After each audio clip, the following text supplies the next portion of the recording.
한국 부동산. 정말 복잡하죠? 뭐부터 봐야 할지도 모르겠고요. 그래서 오늘 저희가 이 복잡한 퍼즐을 한번 풀어보려고 합니다. 세대별로 딱 나눠서 지금 바로 여러분의 상황에 맞는 해법이 뭔지 같이 한번 찾아보시죠. 자, 이 숫자 한번 보세요. 플러스 0.15%. 이게 뭐냐면요. 최근 서울 아파트 전세가 상승률입니다. 에게? 겨우 이거? 하실 수도 있는데 아니요. 이 작아 보이는 숫자가요. 지금 부동산 시장 전체를 아주 그냥 뒤흔들고 있습니다. 그런데 말이죠. 이 전세가 상승이라는 게 과연 모두에게 똑같은 무게로 다가올까요? 절대 아니죠. 여러분이 이제 막 사회생활을 시작했는지, 아니면 한창 아이들 키우는 중인지, 또 어쩌면 은퇴를 앞두고 계신지에 따라서요.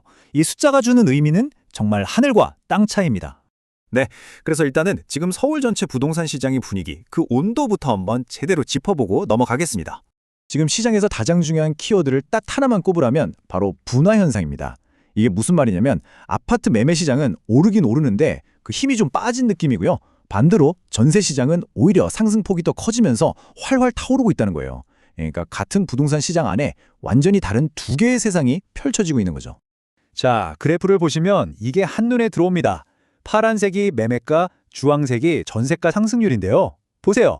전세가 상승률이 0.15%로 매매가 0.06%의 2배가 훌쩍 넘죠. 와, 정말 놀라운 수치인데 이게 바로 지금 서울시장의 현실을 그대로 보여주는 겁니다. 근데 이게 또 서울이라고 해서 다 똑같은 상황은 절대 아니에요. 더 재밌는 건 뭐냐면요. 우리가 흔히 말하는 부촌, 강남 같은 곳은 오히려 가격이 살짝 빠지고 있는데 실수요가 탄탄한 노원구 같은 곳은 무섭게 치고 올라가고 있다는 겁니다. 그러니까 진짜 수요가 어디로 쏠리느냐에 따라서 지역별로도 온도가 완전히 다른 거죠. 자, 시장이 이렇게 복잡하게 돌아가고 있습니다. 그럼 대체 이 신호들을 우리는 어떻게 받아들여야 할까요? 지금부터가 진짜 중요한데요. 이 똑같은 시장 데이터를 놓고 세대별로 얼마나 다른 고민을 하고 있는지 그 속사정을 한번 깊숙이 들여다보겠습니다. 먼저 아마 인생에서 집 문제로 가장 머리가 아플 세대일 겁니다. 네, 바로 30대와 40대 이야기부터 시작해보죠. 지금 30대들 사이에서 나오는 말이 딱 이거예요. 차라리 사자. 아니, 2년마다 전세 보증금 올려주느라 허리가 휘는데 이럴 바엔 그냥 조금 무리해서라도 대출받아서 내 집 사는 게 낫지 않겠냐는 거죠. 그만큼 지금 전세 시장이 30대를 압박하고 있다는 뜻입니다. 30대의 머릿속은 정말 복잡합니다.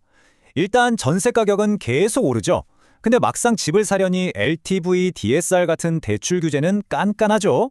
생애 최초 혜택은 뭐가 있는지 알아봐야 하죠. 그러면서 또 교통 좋고 애들 키우기 좋은 곳은 어디인지 찾아야 하고. 와, 정말 풀어야 할 숙제가 한두 가지가 아닙니다. 자, 그럼 40대는 어떨까요? 40대가 되면 고민의 결이 조금 달라집니다. 이제는 그냥 내 집이 있다는 것에서 만족하는 게 아니고요. 우리 가족을 위해서 또 아이들 교육을 위해서 더 좋은 집, 더 나은 동네로 옮겨가는 것, 바로 갈아타기가 핵심 화두가 되는 거죠. 그래서 지금 시장 상황이 40대한테는 정말 흥미로운 고민거리를 던져주고 있는 겁니다. 보세요. 강남이나 용산처럼 전통적인 상급지는 가격이 살짝 조정을 받고 있죠? 이건 기회일 수 있어요. 반면에 노원 성북처럼 가성비 좋다고 평가받는 곳들은 막 치고 올라오고 있고요. 와, 지금 상급지로 진입할 타이밍을 잡을 것이냐, 아니면 상승세에 올라탈 것이냐, 정말 머리 아픈 선택의 기로에 놓인 겁니다. 자, 이번에는 시야를 좀 더 넓혀보겠습니다.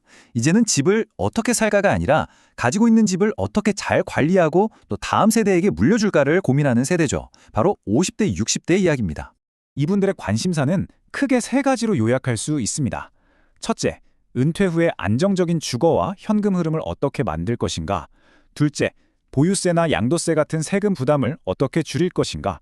그리고 마지막으로 이걸 어떻게 하면 자녀들에게 현명하게 증여하거나 상속할 수 있을까? 딱 이 세 가지가 핵심인 거죠. 이게 그냥 하는 말이 아니라는 걸 보여주는 데이터가 있습니다. 놀랍게도 서울에서 이루어지는 부동산 증여의 거의 절반 가까이가 바로 50대, 60대한테서 나온다는 거예요. 이 숫자 하나만 봐도 이 세대가 자산 승계에 얼마나 진심인지 알 수 있는 대목입니다. 그래서 50대, 60대 분들에게는요, 아까 봤던 수도권 전체의 0.05% 같은 미미한 매매가 상승률 하나하나가 굉장히 중요한 시그널이 됩니다.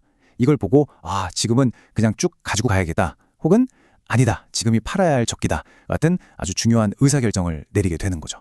자, 지금까지 세대별로 정말 다른 고민들을 살펴봤는데요. 그럼 이걸 바탕으로 각 세대별로 어떤 전략을 짜야 할지 핵심만 딱딱 짚어서 정리해드리겠습니다. 이 표를 보시면 지금까지 말씀드린 내용이 한눈에 쏙 들어오실 겁니다. 30대는 역시나 전세난 때문에 첫집 마련이 최우선 과제고요. 40대는 강남은 주춤하고 노원은 오르는 이 시장 틈새를 이용해서 갈아타기를 노리고 있죠. 그리고 50, 60대는 안정적인 자산 관리와 증여에 모든 관심이 쏠려 있습니다. 보시는 것처럼 똑같은 시장을 보면서도 세대별로 전혀 다른 생각을 하고 있는 겁니다. 자, 그럼 마지막으로 여러분들이 바로 써먹을 수 있는 실용적인 조언을 드릴게요. 만약 여러분이 30대라면 지금 당장 계산기부터 두드려 보세요. 전세 이자 내는 거랑 주택담보대출 이자 내는 거 뭐가 더 나은지 말이죠. 40대라면요. 지금 시장의 온도차를 이용해서 한 단계 업그레이드할 계획을 세워보시고요. 50대, 60대 분들은 가지고 계신 부동산의 은퇴 계획이나 증여 플랜과 어떻게 연결시킬지, 그리고 언제 팔아서 현금화하는 게 가장 좋을지 그 타이밍에 재는 데 집중하셔야 합니다. 네, 오늘 저와 함께 이 복잡한 부동산 시장의 큰 그림을 세대별로 한번 그려봤습니다. 시장의 흐름은 이제 파악이 되셨을 거예요. 자, 그럼 이제 가장 중요한 질문이 남았습니다. 이 거대한 변화의 파도 속에서 바로 당신의 다음 한 수는 무엇이 될까요?